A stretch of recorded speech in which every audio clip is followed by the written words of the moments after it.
During dinner, my sister announced she was pregnant and that the father is my husband. But when I revealed my secret, the entire family went silent, and my sister ran out, crying. What happened next will shock you. Subscribe to the channel and like the video to see more stories like this. The moment my sister Emma opened her mouth at Sunday dinner, I knew my life was about to change forever. But what I didn't expect was how satisfying that change would be. I have an announcement to make, Emma said, her voice cutting through the usual family chatter like a knife. My parents, my husband David, and I all turned to look at her. She was sitting there with this smug little smile on her face, the kind that made my stomach turn even before I knew what was coming. I'm pregnant, she announced, and for a split second I felt genuinely happy for her. Emma had been trying to get pregnant for years with her on and off boyfriend Marcus, but then she dropped the bomb that would have destroyed most marriages. And David is the father. The silence that followed was deafening. My mother's fork clattered against her plate. My father's face went white. David looked like he'd been hit by a truck. And me? I just sat there, watching my sister's performance with a mixture of disgust and something else. Something that felt dangerously close to satisfaction. You see, Emma had always been the golden child. Beautiful, charming, and absolutely ruthless when it came to getting what she wanted. She'd stolen boyfriends before, ruined friendships, and manipulated our parents into giving her everything while I got the scraps. But this time, she'd picked the wrong target. Emma, what are you saying? My mother whispered, her voice barely audible. I'm saying that David and I have been having an affair for months. We're in love, and now we're having a baby together. Sarah deserves to know the truth. I watched my husband's face crumble. The poor man looked absolutely horrified, which was exactly the reaction I'd been hoping for. You see, David didn't know about the little game Emma and I had been playing. He had no idea that his wife had been setting a trap for months, just waiting for the right moment to spring it. David? My father's voice was cold, disappointed. Is this true? David opened and closed his mouth like a fish out of water. I can explain. Oh. There's nothing to explain, Emma interrupted, reaching over to touch his hand.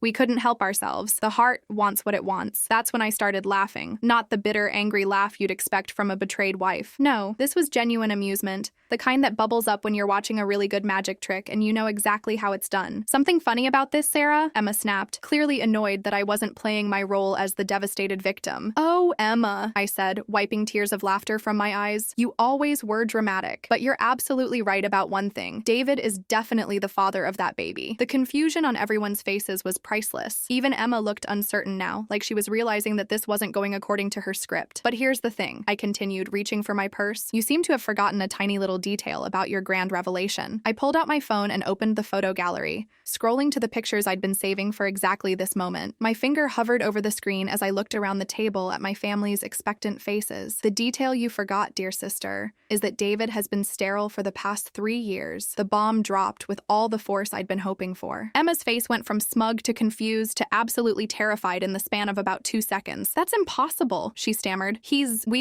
Oh, you've been sleeping with him, all right. I know all about your little affair. I've known for months. I showed them the first photo, a picture of Emma and David entering a hotel together. I hired a private investigator the moment I suspected something was going on. My parents gasped. David buried his face in his hands. But Emma? Emma was staring at me like I'd grown a second head. But if you know about the affair, she said slowly, then why aren't you upset? Why aren't you divorcing him? Because, my dear sister, David and I have been planning this moment for weeks. The revelation hit the table like a second bomb. Everyone's heads snapped up, staring at me with expressions ranging from confusion to horror. You see, when I first discovered your affair, I was devastated. But then I realized something. David came to me immediately and confessed. He told me how you'd been seducing him, manipulating him, making him feel like he had no choice. Sound familiar? Emma's face was getting paler by the second. She knew exactly what I was talking about. It was the same pattern she'd used to destroy my relationships throughout our entire lives. So David and I decided to turn the tables. We let you think you were getting away with it. We let you plan this whole dramatic revelation. And most importantly, we let you get pregnant by someone else while you were so busy trying to steal my husband. I swiped to the next photo on my phone, a screenshot of text messages between Emma and Marcus, her on and off boyfriend. Messages that clearly showed they'd been together during the same time period she claimed to be having an affair with David. Marcus, right? Your ex-boyfriend who you told everyone you'd broken up with? Funny how these messages show you two were together the entire time you were supposedly seducing my husband. Emma lunged for my phone, but I'd already passed it to my mother,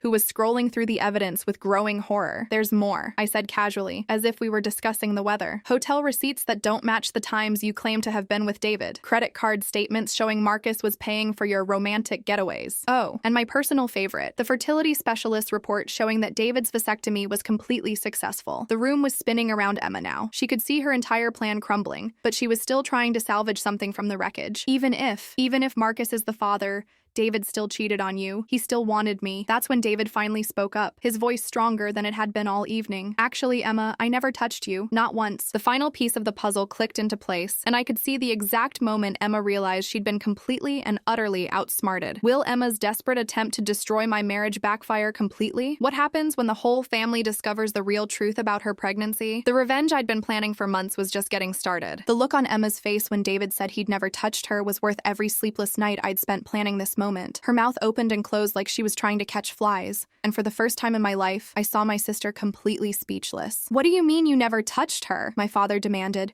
his voice getting louder with each word. David straightened up in his chair, and I could see him gaining confidence as he prepared to deliver the final blow to Emma's elaborate scheme. I mean exactly that. Every single time Emma thought she was seducing me, I was wearing a wire. Every conversation, every attempted kiss, every manipulation tactic. It's all recorded. I pulled out a small recording device from my purse and placed it on the table like I was laying down a royal flush in poker. Should we listen to some highlights? I asked sweetly, my finger hovering over the play button. Emma's face went from pale to green. You can't. That's illegal. Actually, it's not, I replied, enjoying every second of her panic. David consented to being recorded, and you were attempting to commit adultery. In this state, we had every right to gather evidence. My mother was staring at both of us like we were strangers. Sarah, I don't understand. If you knew about all of this, why didn't you tell us sooner? Because I needed Emma to hang herself with her own rope. And boy, did she deliver. I pressed play on the recording device, and Emma's voice filled the room, sultry and manipulative in a way that made everyone at the table uncomfortable. Come on, David, Sarah doesn't have to know. She's always been the boring one anyway. Don't you want to feel alive for once? David's voice came through clearly, sounding appropriately tempted but ultimately moral. Emma, I can't do this to Sarah. She's my wife. She's your ball and chain. I could show you what real passion feels like. I stopped the recording and looked around the table. My parents were horrified, but not at me. They were staring at Emma like they were seeing her for the first time. There are hours of recordings like this, I said calmly. Emma spent 3 months trying to seduce my husband. She showed up at his work, sent him inappropriate photos, even tried to get him alone by pretending she needed help with furniture moving. Emma was shaking now, realizing that her entire reputation was crumbling in real time. But the best part, I continued, was watching her think she was so clever. She had no idea that David was coming home every night and telling me exactly what she'd tried. We were laughing about it. You were laughing? Emma's voice cracked. You were laughing at me? Oh, honey, we weren't just laughing. We were planning. You see, David and I have been trying to have a baby for years. We've been to fertility specialists, tried every treatment in the book, and then we found out about his condition. I pulled out another document from my purse, medical records that I'd been saving for this exact moment. David's fertility issues aren't permanent. He had a procedure done, but it's reversible. We've been saving money for the reversal surgery. But watching you throw yourself at him gave us a much better idea. Emma was looking around the table desperately, trying to find someone who might take her side. But my parents were staring at her with a mixture of disappointment and disgust that I'd never seen before. We decided to let you think you were winning. Let you believe you were the irresistible sister who could steal anyone's husband. And while you were busy with your little performance, we set up cameras. I swiped through my phone and showed them a screenshot of Emma entering Marcus's apartment building, timestamp clearly visible. These photos were taken the same nights you were supposedly with David. You were actually with Marcus, but you were so obsessed with trying to destroy my marriage that you didn't even realize you were destroying your own relationship. Marcus doesn't know about any of this, does he? My mother asked quietly. Emma's silence was answer enough. Oh, but he will, I said, feeling genuinely excited for the first time all evening, because I'm going to make sure he finds out, along with your work colleagues, your friends, and anyone else who needs to know what kind of person you really are. Emma finally found her voice again, but it came out as a desperate shriek. You can't do this to me. I'm family. Family?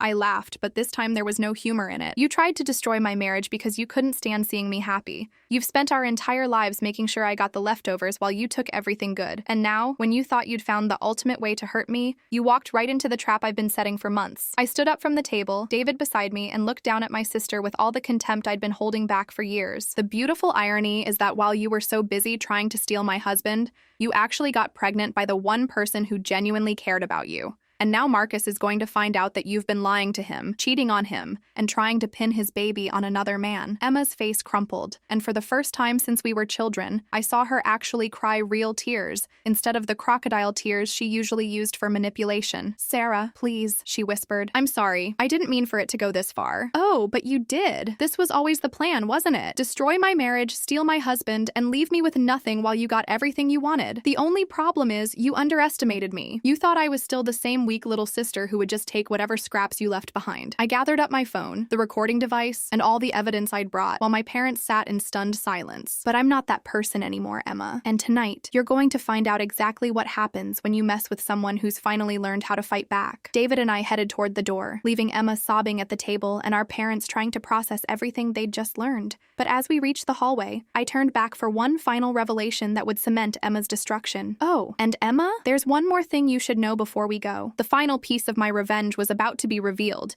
and it would ensure that Emma's life would never be the same again. What I was about to tell her would destroy not just her reputation, but everything she thought she knew about her own life. Emma looked up at me with red, swollen eyes, probably hoping that whatever I was about to say would be some kind of mercy. But mercy was the last thing on my mind. Marcus already knows. Those 3 words hit the room like a physical force. Emma's face went completely white, and she grabbed the edge of the table to steady herself. What do you mean he already knows? She whispered. I mean, I called him 2 hours ago and told him everything. About the affair you've been faking with David, about how you've been using him while trying to destroy my marriage, and about how you were planning to pin his baby on my husband. Emma stood up so fast her chair fell backward. You didn't. You wouldn't. Oh, but I did. And guess what? He's on his way over here right now. Should be arriving any minute, actually. As if I'd summoned him with my words, we heard a car door slam outside, followed by heavy footsteps on the front porch. Emma looked like she was about to faint. Sarah, what have you done? My mother asked, but her voice wasn't accusatory. It was almost odd, like she was watching a master chess player deliver checkmate. I've given Marcus the truth that he deserved to have. You see, while Emma was busy playing her little games, I did some investigating of my own, and what I found was actually kind of heartbreaking. The front door opened without a knock. Marcus had his own key, which told me everything I needed to know about how serious their relationship really was, despite Emma's claims that they were on and off. Marcus walked into the dining room, and the look on his face was something I'd never seen before. Pure, cold rage mixed with devastation. He was a big guy, the kind who worked construction and had hands that looked like they could crush rocks, but right now, he looked like a broken child. Is it true? He asked Emma, his voice barely controlled. Everything Sarah told me. Is it true? Emma opened her mouth, probably to lie again.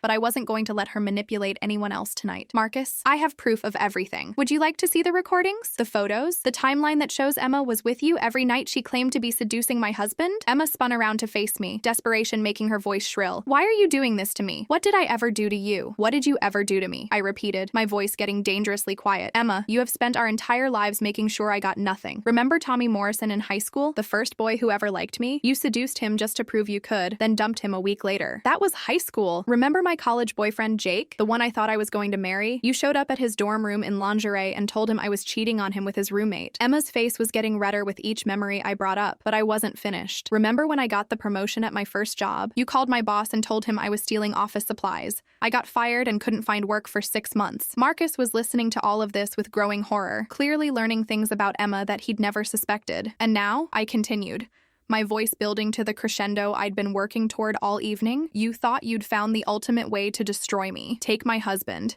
humiliate me in front of our family, and leave me with nothing while you got everything. I walked closer to Emma, who actually backed away from me like I was dangerous. Maybe I was. But the beautiful thing about your plan, Emma, is that it required you to be exactly who you've always been. Selfish, manipulative, and so obsessed with hurting me that you didn't pay attention to what you were destroying in your own life. I turned to Marcus, who was staring at Emma like he was seeing her for the first time. Marcus, did you know that Emma has been telling people you two broke up? That she's been single for months? Because that's what she told our family. That's what she told her coworkers. She's been so busy trying to play the role of the sophisticated single woman seducing my husband that she completely erased you from her story. Marcus's hands clenched into fists, but not the kind that would hurt anyone. The kind that people make when they're trying to hold themselves together. Emma, he said, his voice cracking slightly. I've been planning to propose to you. I bought a ring 3 weeks ago. I've been carrying it around, waiting for the right moment. The silence that followed was deafening. Emma's face went through about 10 different emotions in 5 seconds, finally landing on something that looked like genuine regret. Marcus, I can explain. Explain what? That you've been ashamed of me? That while I was saving up money for an engagement ring, you were trying to steal someone else's husband? That you were going to let me raise another man's baby while believing it was mine? But it is your baby, Emma shrieked, finally admitting what we all already knew. That's not the point, Marcus roared back, and even my father jumped. The point is that you were willing to lie about it. You were willing to destroy an entire family just to, what? Win some sick competition with your sister? Emma looked around the room desperately, but there was nowhere to run, and no one left to manipulate. Her parents were disgusted.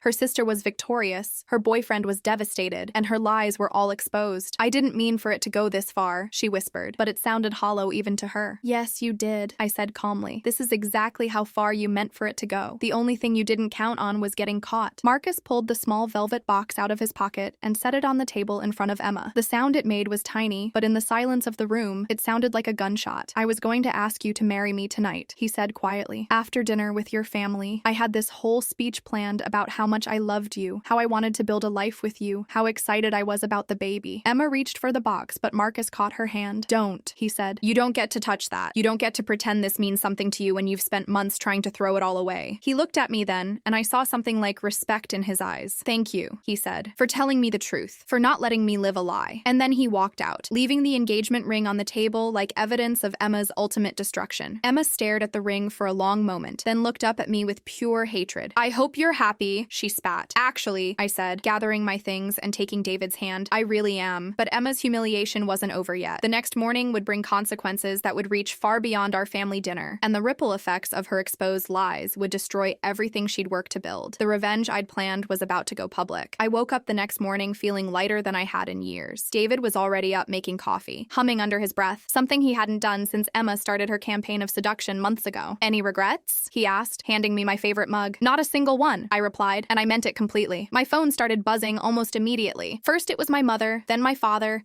then 3 different cousins who had apparently already heard about last night's dinner disaster. But the call I was really waiting for came around 10 o'clock. Sarah, it's Jennifer from HR at Blackstone Marketing. Jennifer was Emma's supervisor at the advertising firm where she worked. Hi, Jennifer. What can I do for you? Well, this is a bit awkward, but we received some. Concerning information about Emma this morning, someone sent us recordings and evidence suggesting she's been engaging in some pretty serious misconduct. I felt a smile spread across my face. I hadn't sent those recordings to Emma's work. I hadn't needed to. Apparently, someone else had taken it upon themselves to make sure Emma's professional reputation matched her personal one. I'm not sure what you're referring to, I said carefully. Audio recordings of her attempting to seduce a married man, along with evidence that she's been lying about her personal situation to colleagues and clients. We've had to suspend her pending a full investigation. After I hung up, I realized that Marcus must have been busy after he left our house last night. The man was apparently more thorough than I'd given him credit for. My phone buzzed with a text from an unknown number. Thank you for opening my eyes. She won't be able to hurt anyone else the way she hurt us. M. But Marcus wasn't the only one who'd been busy. Around noon, Emma called me for the first time in months, and she was absolutely hysterical. What did you do? She screamed into the phone before I could even say hello. My job, Sarah. They fired me. And Marcus sent the recordings to everyone. My friends, my coworkers, even my landlord. Emma, don't lie to me. This has your fingerprints all over it. Actually, it doesn't. I only plan to expose you to our family. Everything else, that's just the natural consequence of your actions catching up with you. I could hear her crying, but for the first time in my life, I felt no sympathy for my sister's tears. But Marcus, I continued, well, he's a different story. Turns out when you humiliate a man who genuinely loved you, he doesn't just disappear quietly. He makes sure everyone knows exactly who you really are. You ruined my life. No, Emma, you ruined your own life. I just stopped protecting you from the consequences. What I didn't tell her was that Marcus had done something even more devastating than sending the recordings around. He'd created a detailed timeline of Emma's lies and posted it on every social media platform she used, tagging mutual friends and family members. It was methodical, factual, and absolutely brutal. The post read like a prosecutor's closing argument. For anyone wondering why Emma Johnson is suddenly claiming to be a victim, here's the truth about what she's been doing for the past 6 months. He'd included screenshots of text messages where Emma had told friends she was single, photos of them together that contradicted her claims of being unattached, and even receipts showing he'd been paying for her rent and groceries while she was supposedly living the independent single life. But the most damaging part was a recording I hadn't even known existed. Emma talking to one of her friends about her plan to steal Sarah's boring husband, just to prove she could, even though she wouldn't want him long-term anyway. By evening, the story was everywhere in our social circle. Emma's carefully constructed image as the sophisticated, desirable sister had crumbled completely, replaced by the reality of a manipulative woman who'd destroy anyone's life for her own entertainment. My phone kept ringing with calls from relatives and family friends, but not the kind Emma would want. They were calling to apologize to me, to tell me they'd always suspected something was off about Emma's version of events, and to ask if David and I needed any support. Around 7 p.m., my mother called. Sarah, honey, I owe you an apology. Mom, you don't? Yes, I do. Your father and I have been talking all day, and we realize that we've been enabling Emma's behavior for years. We always made excuses for her, always expected you to be the mature one who kept the peace. We let her get away with hurting you over and over again. I felt tears prick at my eyes, but they were good tears for once. We're proud of you for finally standing up for yourself. And we're ashamed that it took this long for us to see who Emma really is. What's going to happen now? I asked. Your father and I are going to have a very serious conversation with your sister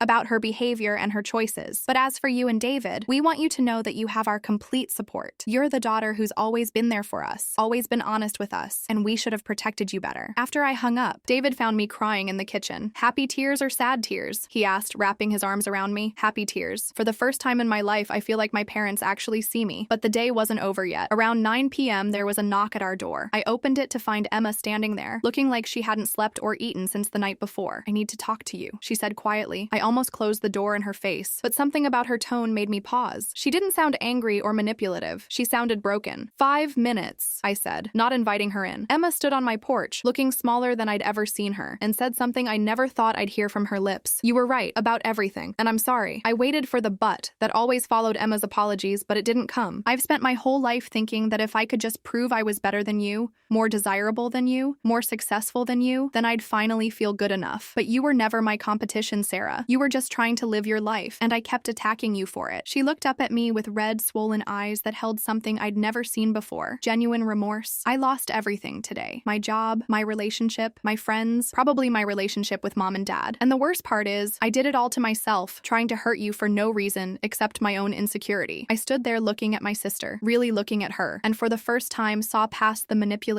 and the cruelty to the scared, insecure person underneath. Emma, I said quietly, what do you want from me? I don't know. Forgiveness, maybe? A chance to try to be a better person? I know I don't deserve it, but she trailed off, and I realized this was the first honest conversation we'd had since we were children. The sister who had tried to destroy my life was standing on my porch, genuinely broken and asking for forgiveness. But after years of manipulation and betrayal, could I trust that this change was real? And more importantly, did she deserve the chance to prove it? I stared at Emma for a long moment, studying her face for any sign of the manipulation I'd grown so accustomed to. But all I saw was exhaustion, genuine remorse, and something that looked like the sister I'd known before jealousy and competition had poisoned our relationship. Come in, I said finally, stepping aside. Emma walked into my living room like she was entering foreign territory. David looked up from his laptop, tensed and ready to intervene if necessary, but I shook my head slightly. This conversation needed to happen. Sit down, I told Emma, taking the chair across from her instead of the couch. I wanted some distance while we talked. I don't even know where to start, Emma said, her voice barely above a whisper. Start with the truth. All of it. No more lies, no more manipulation. No more trying to make yourself look better. If you want any chance of fixing this, I need to know exactly why you did what you did. Emma took a shaky breath and nodded. It started when we were kids. You were always the smart one, the responsible one, the one mom and dad could count on. I was pretty, but that was all I had. And somewhere along the way, I started believing that being prettier meant I was supposed to win at everything. She looked up at me with tears in her eyes. Every time you had something good, a boyfriend, a job opportunity, even just mom and dad's approval, I felt like it was being taken away from me, like there wasn't enough good stuff in the world for both of us to have some, so you decided to take mine instead of finding your own? Yes. And I told myself it was fair because you had everything else. You were smarter, you were kinder, you actually deserved the good things. But I was prettier, so at least I could have the boys, right? The honesty in her voice was startling. This was the first time Emma had ever admitted that I might be better than her at anything, but it never made me feel better, she continued. Every time I stole a boyfriend from you or sabotaged something good in your life, I felt worse about myself, because deep down, I knew you deserved those things, and I didn't. Then why didn't you stop? Because stopping would have meant admitting that I was the problem, and I wasn't ready to face that. Emma wiped her eyes with the back of her hand. But losing Marcus, that's different. He didn't love me because I was pretty or because I manipulated him. He loved me for who I actually am, flaws and all, and I threw that away to play a stupid game with you that I couldn't even win. I felt David's eyes on me, but I kept my focus on Emma. What about the baby? What are you going to do? I don't know. Marcus won't return my calls. His friends won't talk to me. I ruined the best thing that ever happened to me because I was so obsessed with hurting you. Emma looked around my living room, at the wedding photos on the mantle, the comfortable furniture David and I had picked out together, the life we'd built that she'd tried so hard to destroy. You have everything I thought I wanted, she said quietly. A husband who loves you, parents who respect you, a reputation you can be proud of. And I have nothing. But the crazy thing is, I don't think I ever really wanted your life. life. I just didn't want you to have it. Emma, that's one of the cruelest things you could say to someone. I know. And I'm saying it because I need you to understand how sick my thinking was. I need you to know that this was never really about David or Marcus or any of the boys before them. It was about me hating myself so much that I couldn't stand to see you happy. The room was quiet except for the sound of Emma crying. Real tears this time, not the manipulative sobbing she'd used to get her way throughout our childhood. I'm in therapy now, she said suddenly. Started today, actually. I can't afford it since I lost my job, but Mom said she'd help pay for it if I commit to actually getting better. Mom said that? She called me this morning, told me she loves me, but she's ashamed of who I've become. Said if I want any chance of repairing our relationship, I need to figure out why I keep hurting people and fix it. I looked at my sister, really looked at her, and saw something I'd never seen before. Accountability. Not excuses, not justifications, not attempts to shift blame, just a broken person finally willing to admit they were broken. Emma, I need you to understand something. I can forgive you for what you did to me. I can even understand why you did it. But what you did to Marcus is unforgivable. I know. He loved you. He was planning to propose. He was ready to raise your baby as his own. And you were willing to destroy all of that just to win some imaginary competition with me. I know, she whispered again. I don't know if he'll ever forgive you. I don't know if you deserve for him to forgive you. Emma nodded, tears streaming down her face. I don't think I do either, but I need to try to make it right somehow. Even if he never takes me back, even if he never forgives me, I need to try. I stood up and walked to the window, looking out at the street where Marcus had parked his truck so many nights when he came to pick Emma up for dates, where he'd probably sat in that truck working up the courage to come inside and ask our father for permission to propose. What would making it right look like to you? I asked. I don't know yet, but I think it starts with admitting to everyone that I was wrong. Not just saying sorry, but actually taking responsibility for the damage I caused. And then, I guess, figuring out how to be a person worth forgiving. I turned back to Emma, who was looking at me with something like hope in her eyes. This is going to sound harsh, but I need to say it. I don't trust you yet. I can't trust you yet. You've spent too many years lying and manipulating and hurting people for me to believe this change is real just because you say it is. Emma's face fell, but she nodded. I understand, but, I continued, I'm willing to give you the chance to prove it. Not for your sake, but because the sister I used to love is still in there somewhere, and maybe she deserves a chance to come back. What does that mean? It means you're going to have to earn forgiveness. From me, from Marcus, from Mom and Dad, from everyone whose life you've damaged. And it's going to take time. A lot of time. Emma stood up, looking more hopeful than she had since walking in. I'll do whatever it takes. I promise. Don't promise me anything, I said firmly. Promises are just words, and you've broken too many of them. Show me instead. As Emma left that night, I realized that for the first time in years, I actually had hope for my sister. But the real test would come in the months ahead, when she'd have to prove that her remorse was genuine and her desire to change was real. Meanwhile, I had my own healing to do, and a marriage to rebuild stronger than ever. 6 months have passed since that dinner that changed everything, and I can honestly say my life has never been better. David and I went through with the fertility treatment, and we're now expecting our first child, a baby girl we've already decided to name Hope, because that's what this whole experience has taught us about. Emma kept her word about therapy. She's been going twice a week and has made genuine progress in understanding why she spent so many years tearing other people down to build herself up. She got a new job at a smaller marketing firm, took a pay cut, and had to start over professionally, but she seems genuinely committed to earning back people's trust through her actions rather than her words. The most surprising development has been with Marcus. About 3 months after everything came out, Emma wrote him a letter, not begging him to take her back, not making excuses for her behavior, but taking full responsibility for every lie she'd told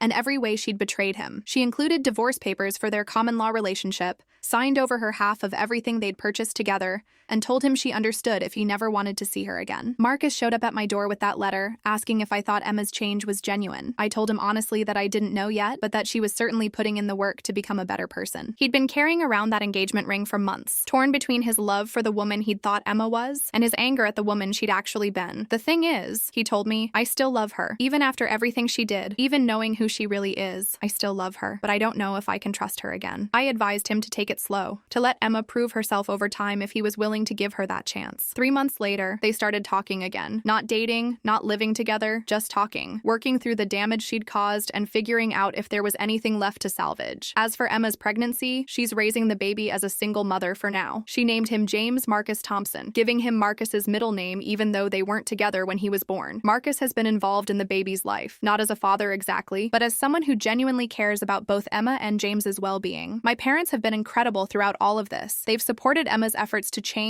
while also acknowledging the years of damage she caused to our family dynamic. dynamic. More importantly, they've finally started treating me as an equal instead of expecting me to always be the mature one who accommodates Emma's behavior. We raised 2 daughters, my mother told me recently, but we only parented one of them properly. We're sorry it took us so long to realize that. David and I have grown stronger through this whole experience too. Going through Emma's attempted manipulation together, planning our response, and supporting each other through the aftermath has shown us that our marriage can survive anything. The fertility treatments worked, and our little hope is due in 3 months. Emma and I have coffee once a month now. It's still awkward sometimes, and I'm still cautious about trusting her completely. But she's consistently shown up as the person she claims to be working toward becoming. She brings flowers from her garden, asks about my pregnancy, tells me about James's milestones, and never once has tried to make the conversation about her problems or her needs. Last month, she asked me if I thought Marcus would ever really forgive her. I don't know, I told her honestly, but the question isn't whether he'll forgive you. The question is whether you've forgiven yourself enough to become someone worth forgiving. Have you forgiven me? She asked. I'm working on it. Some days are better than others, but I think that's normal when someone has hurt you as deeply as you hurt me. Emma nodded, accepting my answer without trying to push for more or make excuses.